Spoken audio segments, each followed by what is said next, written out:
inspires, another day of learning awaits us all. Now, there is so much going on in the world right now, as you know, and I was trying to figure out what to post today. Not because I didn't have a plan or didn't have content or something to say, but I really wanted to keep these posts fresh and relevant. So on this episode of Amputate Your Fear and Embrace Your New Normal, I share my story of my first and earliest experience as an entrepreneur. I had two jobs when I was about 7 or 8 years old, and I had a paper route, delivered the Chicago Sun-Times and the Chicago Tribune, which was in Oak Park, Illinois, on the west side of Chicago. And I also had a lemonade stand during the summer months. Now, my lemonade stand sold a little small Dixie cup for about a nickel, and I could sell about 30 of those cups a day to my clientele, who were passengers walking southbound from the L train to the respective homes in Oak Park. So I was making a whole $1.50. Hashtag crushing it. One week I noticed that my revenue had taken a dip, and instead of that $1.50, I was now making about $1 to $1.10, and I didn't understand why until one of my faithful, loyal clientele, customers, told me that I had competition. The competition was up the block. One of the neighborhood kids was not being so neighborly and had taken my idea of selling lemonade to the passengers walking home from the L stop. He was in a better location and was taking my customers. They were getting their thirst quenched before they got to me. My customer then told me, "Don't get mad, just get better."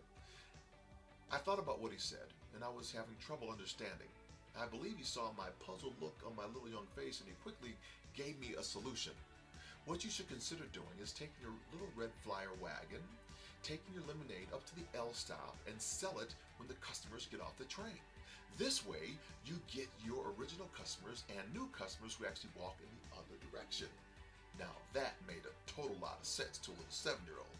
I took his advice, making sure I walked down the alleyway so that my competition would not see me going down the backside. And the first day at the new location, I ran out of all of my lemonade. I also ran out of all of my Dixie cups, and with 100 Dixie cups in the pack, I made a whopping $5, y'all. In this time of coronavirus, it can feel like we are stuck and we are in competition as the competition has moved up the street. We can feel as if we are in despair. However, there are opportunities all around us. We can choose to see the value in the circumstances as well as in the relationships. Who is your proverbial person to come in and say, "It will get better, just move your lemonade stand off the block"? Listen to what your customer desires now. It is probably not being sold to. Or maybe the lemonade stand is in your mindset. Maybe you must define the fear you need to amputate and then have faith to embrace your new normal, which is not a destination, it is only a plateau. Do you remember your first paid job? I'd love to know what that was, and I want you to put it in the chat box below so I can laugh.